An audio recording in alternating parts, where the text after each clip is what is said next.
रुस्तम हाँ उधर पीछे से उसको अरे कौन है यार क्या कर रहा है निकोल हाथ से आप लोग बोले ना तुमको क्या बोल रहे समझा আমি আছি আমি हेलो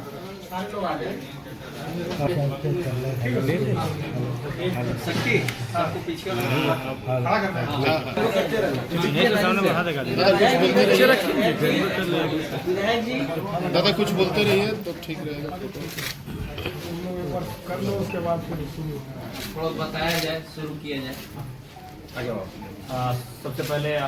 लोकतंत्र के चौथे स्तंभ सम्मानित सभी मीडिया पत्रकार बंधुओं को वंदन, आदाब, नमस्कार। आज की प्रेस कॉन्फ्रेंस एक महत्वपूर्ण उद्देश्य के लिए बुलाई गई है, क्योंकि झारखंड राज्य खनन की अपार संभावनाएं, लगातार एक इंडस्ट्रियल हब में हमारा राज्य परिवर्तित हो रहा है। तो ऐसे में श्रमिक की समस्याएं, श्रमिकों की संबंधित मुद्दे हमारे सामने प्रतिदिन आते हैं। तो इसी लोगों ने एक निर्णय लिया, जिस प्रकार से हम लोग एक राजनीतिक दल के नाते छात्र किसानों की आवाज को सदन में बुलंद करने, उन्हें संगठित करके लगातार जिस प्रकार से अन्याय हो रहा है श्रमिकों के साथ, उस अन्याय को पर विराम लगाने के लिए हमें मजदूर संगठन की आवश्यकता पड़ी है। तो उसी क्रम में आज की कोयलांचल के क्षेत्र से, भौगोलिक सीमाओं से हम लोगों ने उस अध्ययन को आरंभ किया और वो पूरे झारखंड राज्य में हम लोगों ने अध्ययन किया, चाहे कोयलांचल हो, कोल्हान हो, तमाम जो औद्योगिक क्षेत्र हों, खनन के क्षेत्र हों। और वहाँ से मजदूरों से बातचीत हुई, उनसे कनेक्ट किए और बातचीत करने के बाद ये महसूस हुआ कि जो भी मजदूर संगठन अभी चल रहे हैं वह केवल एक दिखावटी बन के रह गए हैं। आज अगर मजदूरों के हित की बात आती है तो बड़ी मुश्किल समय में वो लोग खड़े होते हैं, और मजदूरों की भी लगातार कंप्लेंट्स रहती हैं कि वो अब एक्टिव और क्रियाशील नहीं रहे, चूँकि वो अभी अब किसी न किसी राजनीतिक दलों की तरह एक पार्टी विशेष, परिवार विशेष के हाथों में लगातार वो चले जा रहे हैं, जिससे कुछ लोग मजदूर दलों के सहारे, मजदूर संगठनों के सहारे अपनी खाना पूर्ति करने का कार्य कर रहे हैं। तो ऐसे में हमें लगा ये ज़रूरत हुई, और ये ज़रूरत बातचीत के दौरान ये समझ में आया कि आज वास्तव में एक नए सिरे से, नए तरीके के साथ, एक नए दौर में नए मजदूर संघ की आवश्यकता है। उसी क्रम में इस संघ का निर्माण किया, उसके लिए एक टीम तैयार किया गया है। उसमें सदस्य नामित किए गए हैं, उन्हें एक समय अवधि दिया गया है। उस समय अवधि में पूरे राज्य में जाकर वह विधिवत रूप से मजदूर संगठन में जाकर लोगों को सक्रियता के साथ जोड़ने का कार्य करेंगे।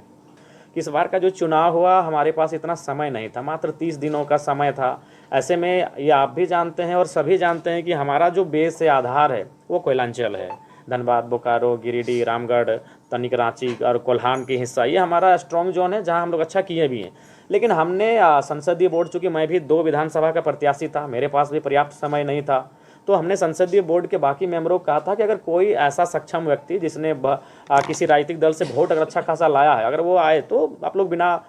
उसको देखकर चुनाव लड़वा दीजिएगा। तो हम लोग को चूँकि संथाल परगना से उनका संबंध था, उसके विषय में हम लोग विशेष इतना ही जानते थे कि वो भारतीय जनता पार्टी से चुनाव लड़े थे और लगभग 45,000 वोट लेकर आए थे। तो हमने सोचा कि शायद अगर वो हमारी राजनीतिक दल से लड़ेंगे तो इस बार अगर वो 50,000 वोट ले आते हैं तो संथाल परगना, अभी पाकुड़ से जिले में हमारी एक धाक बनेगी। तो बस हम लोग इतना जानते थे और विशेष हमारी कोई जानकारी नहीं थी, क्योंकि काफ़ी कम दिनों का ये चुनाव था। कोई कैंपेनिंग के लिए टाइम नहीं था, ना हमारे पास प्रत्याशियों का मतलब बैकग्राउंड खंगालने का टाइम था। तो उसके बाद बाकी चीज़ें आप लोग बेहतर जानते हैं। तो अगर बाय द वे ठीक वो क्या थे, अच्छे थे, बुरे थे, वो आपराधिक थे, क्या थे, नहीं थे, लेकिन कम से कम अगर आज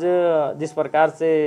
इनकाउंटर के नाम पर या फिर अपराधी के नाम पर, नक्सली के नाम पर आदिवासियों का ही इस राज्य में दोहन किया जा रहा है, ये एक चिंता का विषय है। इसमें सरकार को और तमाम बुद्धिजीवी खेमा को सोचने की आवश्यकता है कि आखिर वो मूल धारा से बाहर कैसे, जिसकी राज्य में सरकार है, मुख्यमंत्री उस समाज का, राष्ट्रपति उसी समाज के, और अगर वे लोग अगर मुख्य धारा से बाहर जा रहे हैं, जिनका इसी राज्य में, जिस राज्य को उनके पूर्वजों ने लड़कर लिया और उनको इनकाउंटर का सामना करना पड़ रहा है, तो हमें लगता है बौद्धिक वर्ग को एक बार उसमें विचार विमर्श करने की आवश्यकता है। इससे हमारी बातचीत हुई, उनका कहना है कि अगर आप यूनियन, एक पंजीकृत यूनियन के माध्यम से अगर आप यहाँ आएंगे तो आपको एक सिस्टमेटिक तरीका मिलेगा, वहाँ आपको बातों को रखने का एक प्लेटफॉर्म मिलेगा। बाकी आप